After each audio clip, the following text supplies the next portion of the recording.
You've started your business and you know you need a website. So how do you do it?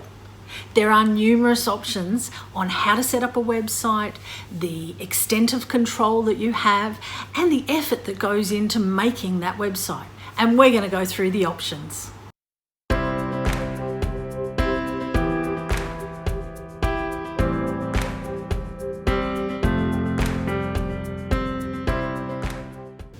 Before we get to the options, let's make it clear that there are three parts that make up a website.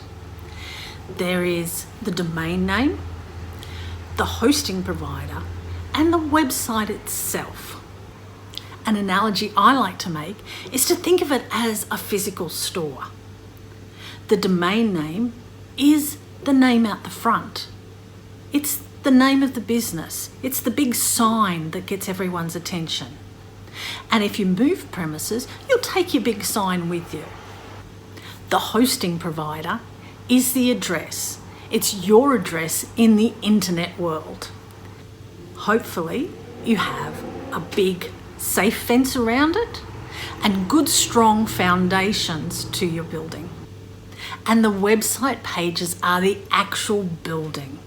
You'll try and make it pretty and attractive to draw the customers in, and you'll split it up into different rooms, with some rooms maybe being the shop front, some rooms maybe having more information or services for your clients. I always recommend that new companies buy their domain name, whether it be yourbusinessname.com or yourbusinessname.com.au. And just a side note on that, to have a .com.au, you need to have an ABN. It is a yearly cost, and it costs around $20 per year depending upon the provider. And I've put some links down there to point you to some providers. It should be one of the first things you check upon deciding upon your company name as to whether you can actually get your .com or .com.au website. You can check that on any of the domain name providers. The reason that you grab your domain name is to make sure that you get all of your traffic that you should be getting, because if people are looking you up, they might go to that domain instead. And it's also to make sure that that company doesn't try and sell it to you at a higher price later on when you really need it.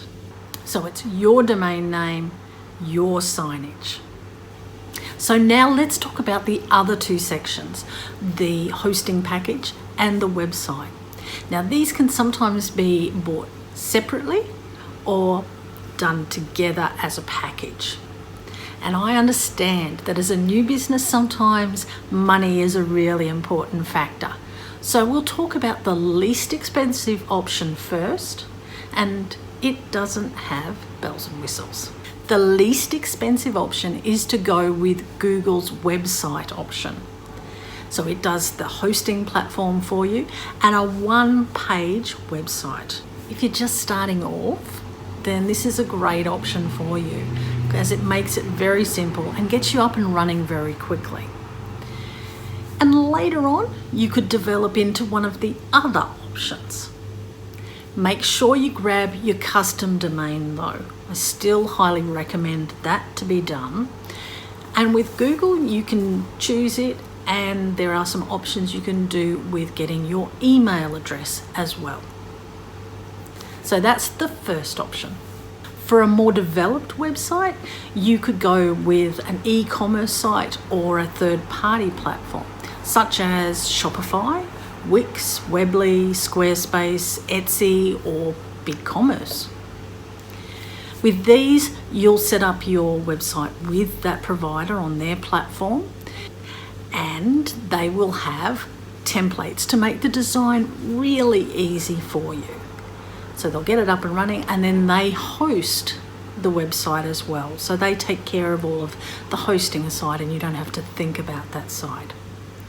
So the pros are that you can actually not have to worry, as I said, about the hosting side of things, and that you can get set up pretty quickly and with easy and very nice templates on your web design. The cons are that you don't have as much control, so you can't do any tweaks yourself to things like SEO, and unless they're very simple ones, and generally it costs more to do this method. So that's your other option, is to do a third party or e-commerce provided solution. Once again, I've put some links down in the description below. The do-it-yourself option is to have your own custom domain, to utilize a hosting provider, and to use a package called WordPress, which is a free tool, to set up your website yourself. The website providers that you can utilize are places like SiteGround, HostGator, GoDaddy, and Bluehost. With the hosting provider, you want to make sure that they have a data center in your country. In my case, it's in Australia, and preferably has data centers overseas, so that it makes it fast for people overseas that are trying to see your information. Also means there's backups in the different countries, but you want your main provider to be in your country, so it keeps your data in that country. You also want it to be fast, and I'll put some links in the descriptions on where you can go and check hosting provider speed. And I would say make sure that they include SSL in the package. So SSL is an extra layer of security over your website, and it's really kind of mandatory these days for your websites, because places like Google will put up warning messages and things if people go to a website without SSL. So that'll be another thing that might stop people coming to your website, and you don't want to stop them in any way. So you want SSL set up on your website. If it's not included in the package, you need to check out how much extra it's going to cost you per year to check your overall price. And if you are a site that's going to have lots of photographs, then I would also suggest that you get one that includes CDN. And CDN is basically an area where it kind of caches your images so that they're provided quicker out to sites, because images take a lot of space and slow down a website, and you don't want your website to be slow. So I would suggest that you make sure you've got all of those things in place with your hosting provider. Oh, and of course you want it to be reasonably priced, because it all comes out of your pocket. I use one called SiteGround. I prefer SiteGround because all of the package costs are included, and I've got good speed and very good support from them. They also make it easy for WordPress sites to be set up. And that's the next thing we're going to talk about, is the WordPress side of things. A number of providers will actually have templates for your WordPress setup, and those templates will have design items in there so that you can set up your wonderfully beautiful website very easily. WordPress is a free tool. It has a lot of different plugins that you can use. So if you want things that slide across your screen, you can get a slider plugin. If you want a blog, you can get a blog plugin. It all comes with plugins that you can add in to make up the website that you want. The great thing about this option is that you have a lot more options with your control. So you can control it in terms of search engine optimization and can do a lot towards that. So I think that's one of the pros. The other big pro, of course, is the cost. It is a lot cheaper to do it that way than doing a third-party provider. But you do have to put the effort in, and you do have to look after a bit more towards the security and hosting side of it. So if it's time that you've got, then this would be your option. If you've got the money to spend, then I would go down the third-party route where someone else can look after things for you, especially when you're beginning out. And remember, all of these options you can change down the track and develop into one of the other options. It may be a project at the time to do the change depending on your style.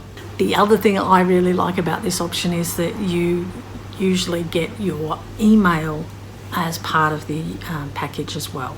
On your hosting provider, you can set up your emails. You can set up as many emails as the provider allows, and you can set whatever names you want and control it.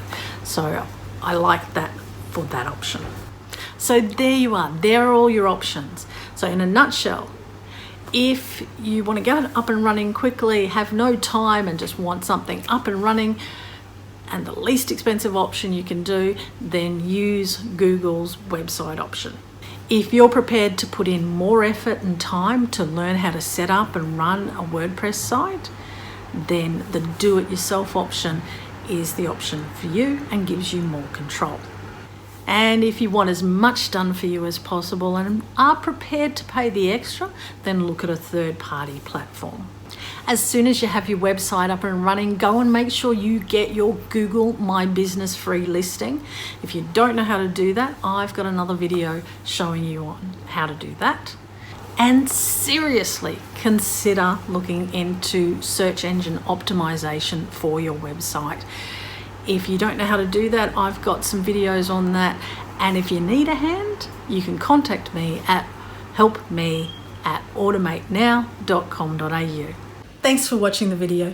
Please like or share it and subscribe to make sure you get future tips.